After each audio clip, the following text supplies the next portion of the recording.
ये प्रश्न है, जब तक जुमा बीत नहीं जाता तब तक तो ये प्रश्न खड़ा रहेगा। राजेश चौधरी जी, पिछला शुक्रवार में जो कुछ हुआ वो अचानक था, उसमें बहुत ये मान सकते हैं कि भाई लोकल इंटेलिजेंस की थोड़ी फेल्योर थी, उनको और सजग रहना चाहिए था, लेकिन हो जाती हैं चीज़ें, कई बार अचानक हो जाती हैं तो फिर उनसे निपटने में थोड़ा वक्त लगता है। अब कल बजरंग दल है, परसों जुमा है और उसके एक दिन छोड़ के अगले दिन तौकीर रजा का कार्यक्रम है।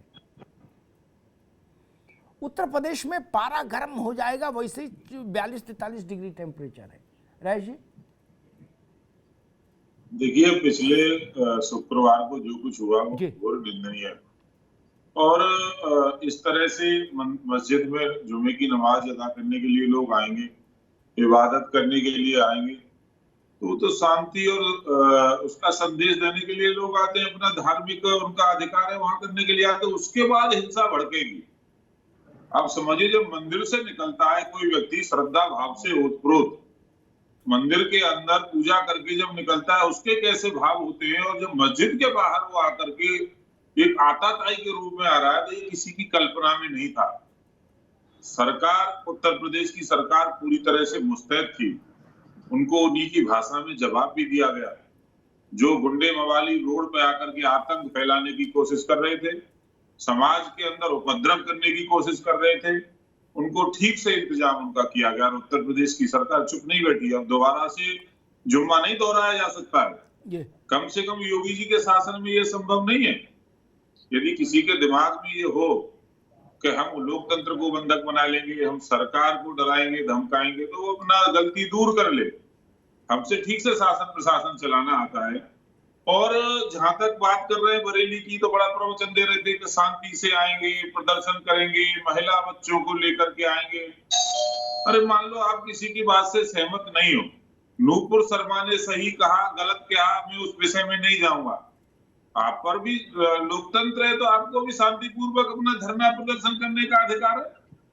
जो हमारे संवैधानिक मर्यादा है उनके अंदर आकर के आप आंदोलन करिए, किसी ने रोका है क्या? आप हिंसा करेंगे, आप लोगों को मारेंगे, आप सरकारी वाहनों को जलाएंगे, जो हमारे फोर्सेज हैं उन पर हमला करेंगे, किसने कहा है? और बरेली का तो सबने देखा स्थिति क्या होती है जब वहां उर्स लगता है। साल में एक बार लाखों लोग पूरे देश भर से वहां मुस्लिम आते, बाजार लुट जाता है जी। कितनी बार ऐसी घटनाएं घटी हैं। वहां से कावड़ यात्रा निकल रही थी पिछले साल, कावड़ यात्रियों के ऊपर केवल इसलिए पथराव किया कि बम बम भोले करते हुए मेरे दरवाजे से निकल करके आप नहीं जाओगे। वो स्थिति है बरेली की। तो हम लोग पूरी जिम्मेदारी के साथ तैयार बैठे हैं। ऐसे उपद्रवियों को उत्तर प्रदेश के अंदर उपद्रव करने की इजाजत नहीं दी जाएगी, उनको उन्हीं की भाषा में निपटा अच्छा, एक प्रश्न और खड़ा होता है राजेश भाई कि बजरंग दल को धरना देने की जरूरत क्यों पड़ी जब राज आपका है? ये सवाल भी लोगों के जहन में है। देखिए, बजरंग दल एक राष्ट्रवादी संगठन है जी, और अपने धर्म के लिए वो लोग काम करते हैं। वो कोई सरकारी संगठन नहीं है, वो कोई भारतीय जनता पार्टी का आनुषंगिक संगठन नहीं है।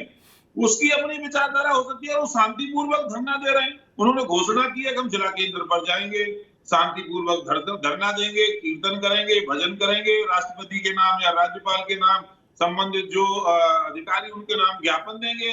ये उनका अपना कार्यक्रम है, उन्हें अपना संगठन चलाना है। हाँ, बजरंग दल यदि कोई उपद्रव करता आपको नजर आ रहा हो, कहीं उसकी उग्र भाषा नजर आ रही हो, तब तक प्रश्न खड़ा किया जाए। ये बात इन पे भी लागू होती है।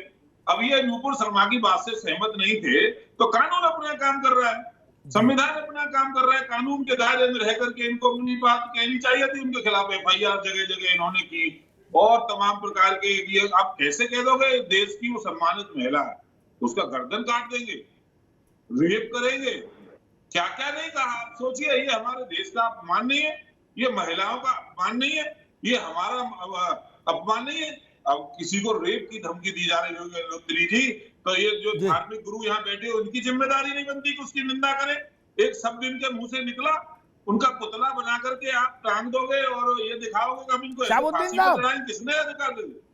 राजेश चौधरी कह रहे हैं कि बरेली में मामला गड़बड़ भी हो सकता है, चूंकि वहां का जो इतिहास रहा है वो भी गड़बड़ रहा है। कांवड़ यात्रा तक निकलने में समस्याएं आई हैं।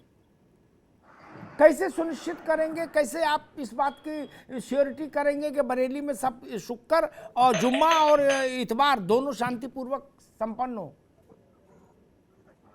देखिए, कांवड़ यात्रा के ताल्लुक से जो बात कही जा रही है वो हमारे मोहतरम को जानकारी नहीं है। यहाँ पर कभी भी ऐसी घटना नहीं हुई कि कांवड़ यात्रा पर जो है हमला हुआ हो, किसी ने जो है वो हमला किया हो, किसी ने जुलूस को रोका हो। कांवड़ यात्रा 2 साल से तो अभी तो निकली नहीं है, 2 साल से निकली नहीं है, आज ये तीसरा साल चल रहा है और पीछे कोई इस तरह की घटना नहीं हुई कि कांवड़ यात्रा को मुसलमानों ने रोका हो या उन पर हमला किया हो। ये इस तरीके से बातें करके भावनाओं को भड़काना है और इस तरीके से भावनाएं न भड़काएं, ज्यादा बेहतर है। मैं मोहतरम से कहूंगा कि गलत बातों का नेशनल चैनल पर इस तरह बात न करके भड़काएं ना। और ये घटना बिल्कुल खत्म नहीं हुई है। यहाँ की जिला इंतजामिया से कोई भी आप पूछ सकता है, यहाँ के जिला इंतजामिया पुलिस प्रशासन से कोई भी पूछ सकता है कि यहाँ पे कोई इस तरीके से घटना नहीं हुई है। बरेली शहर को बदनाम मत करिए, बदनाम मत करिए। मैं गुजारिश करता हूँ आपको, इस नाम से बरेली शहर को बदनाम न करिए। यहाँ हिंदू मुसलमान सब मिलजुल कर रहते हैं और जहां दरगाह आला हजरत है उसके इर्द गिर्द तमाम हिंदू ही रहते हैं और हिंदुओं से हमारे इतने मजबूत रिश्ते हैं जितने मुसलमानों से भी नहीं है, इतने मजबूत रिश्ते हैं। तो इस तरीके से करके बरेली को बदनाम मत करिए, बराए मेहरबानी। मैं आपसे गुजारिश करूंगा कि कांवड़ यात्रा पे कभी भी कोई हमला नहीं हुआ और ये गलत बात है, बहुत गलत बात है।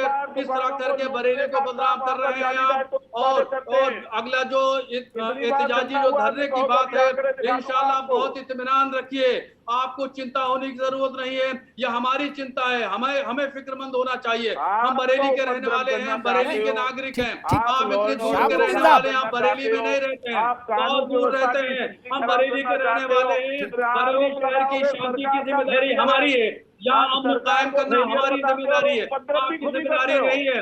फेलियर तो इसलिए है कि 4 दिन पहले जब भारत दिन का ऐलान हुआ तो आपकी गवर्नमेंट कहाँ थी, आपकी गवर्नमेंट की कहाँ थी, स्टेट की एजेंसियां कहाँ थी, सेंट्रल की एजेंसियां कहाँ थी, पुलिस कहाँ थी, आपकी एजेंसियां कहाँ थी, आपके मिनिस्टर कहाँ थे, तो क्या कर रहे थे? 4 दिन पहले भारत बंद का ऐलान किया जा रहा है, सोशल मीडिया पे चल रहा है, सब कुछ हो रहा है, दुनिया देख रही है और गवर्नमेंट की एजेंसियों को बताया जा रहा है। इसके बावजूद भी आप बेखबर है, कान में डांट लगाए हुए बैठे हुए हैं, आप कान में उंगली दबाए हुए बैठे हैं, आप सो रहे हैं। जागना चाहिए आपको। जब आप कह रहे उत्तर प्रदेश दुनिया के कगार पर है, बरेली शहर हस्ताक्षर शहर है, तो आपको चाहिए था कि कान से उंगली निकालते तो भारत बंद का जो लोग ऐलान कर रहे थे उनको कैमरे के डाल तक पहुंचाना चाहिए था, उनको जेल भेजना चाहिए था, उनको सड़कों के पीछे जाना चाहिए था, उनके खिलाफ FIR लिखते। आपने कुछ नहीं किया, आपने शहर को जलने पर मजबूर कर दिया, आपने मजबूर किया, लोग पत्थर उठाए, लाठी उठाए, डंडे उठाए। एक मिनट रुकिए भाई, एक मिनट। अरे मौलाना साहब एक मिनट रुकिए, मौलाना साहब एक मिनट, हमारी गुजारिश सुन लो। एक बात मौलाना साहब ने इसमें कही, जितना मैं सुन पाया, हालांकि बहुत लाउड था फिर भी मैं सुन पाया। उन्होंने कहा कि भाई नूपुर शर्मा की गिरफ्तारी क्यों नहीं हुई। उस पर मैं जैन साहब से सवाल करूंगा, लेकिन ये 2 चीजें मेरे स्मरण में है जो मैंने पत्रकार के नाते कवर किया अवसर, इसलिए दिमाग में है। मौलाना साहब आप सुनो, नरसिंह राव की, मैं ये नहीं कह रहा हूं इस केस में क्या हो, वो जैन साहब का विषय है या राजेश चौधरी का विषय जिनकी सरकार है? ये मैं सिर्फ 2 उदाहरण रख रहा हूं, राजकाज कैसे चलता है। रवि भाई बड़ा रोचक विषय है। नरसिंह राव की सरकार थी, बाल ठाकरे के खिलाफ मामला अदालत लोकल पुलिस मुंसिफ से चलते चलते हाई कोर्ट और सुप्रीम कोर्ट तक आ गया और फाइनल हो गया। सुप्रीम कोर्ट ने इरिटेट होकर कहा कल सुबेरे बाल ठाकरे को गिरफ्तार करो, और 11:30 बजते बजते तक होम सेक्रेटरी भारत सरकार कोर्ट को आके बताएगा इन पर्सन कि ठाकरे गिरफ्तार हो गए। ठीक दे दिया आदेश मौलाना साहब। जी। मैं रात में गया, एक पत्रकार के नाते, एक बड़े नेता थे कांग्रेस के और मंत्री थे राव सरकार में, BN गाडगिल, विट्ठल नरहरी गाडगिल। मैं BN गाडगिल साहब के पास गया, मैंने गाडगिल साहब अब तो सुबह गिरफ्तारी करनी पड़ेगी।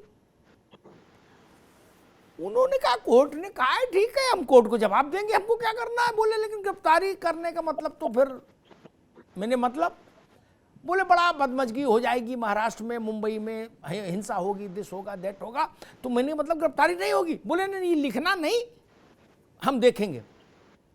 सुबह 11:30 बजे होम सेक्रेटरी सुप्रीम कोर्ट गए और उन्होंने कहा कि हमारे मुवक्किल यानी गवर्नमेंट ऑफ इंडिया ने विचार किया, ठीक, और विचार करने के बाद लोक व्यवस्था को दृष्टिगत रखते हुए ये निर्णय किया है कि इसको अनुपालित नहीं कराया जा सकता। ठीक। दूसरा, दिल्ली में जामा मस्जिद, अभी जो इमाम है इनके वालिद तब इमाम थे, मौलाना साहब।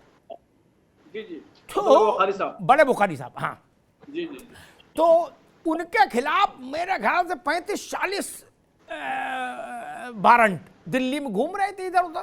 क्या अब वारंट वहां कौन तामील कराने जाए जामा मस्जिद? जब बीपी सिंह जामा मस्जिद में मिलने आ रहे, कोर्निश कर रहे प्रधानमंत्री होके, तो आप दरोगा से उम्मीद करोगे वो बुखारी साहब को गिरफ्तार कर ले? ऐसा संभव नहीं। अब मामला फिर हाई कोर्ट में गया, तो अब की बार जो अपोनेंट थे उन्होंने कहा कि साहब दिल्ली पुलिस की, आप वो देखिए 420 अंदाज, उनके पास सिक्योरिटी है दिल्ली पुलिस की, एस्कॉर्ट मिली हुई है, और दिल्ली पुलिस बार बार आके अदालत में कह देती है कि हुजूर मिले नहीं, ढूंढ रहे हैं उनको। बोले ये क्या है? दिल्ली पुलिस ने कहा कि अच्छा आपने हमको दीवार में लगा दिया। उन्होंने कहा कि हमने विचार विमर्श किया और हम इस नतीजे पर पहुंचे कि दिल्ली में लोक व्यवस्था बनाए रखने के लिए इनको गिरफ्तार नहीं करना है। बोले चलो जी, सब वारंट निरस्त। मौलाना साहब, देश ऐसे भी चला है, हमने देखा, इसीलिए स्थितियां बनी है, उसका कारण है। जैन साहब, एक प्रश्न बार बार उठ रहा है, गिरफ्तारी, और मैं तो कहूंगा गिरफ्तारी 1000-2000 आदमी की हो जानी चाहिए थी। जिन्होंने ज्ञान वापी को लेके अभद्रता की वो भी सब गिरफ्तार होने चाहिए थे, और जिन्होंने इधर अभद्रता की पैगंबर साहब की शान में वो भी गिरफ्तार होने चाहिए थे।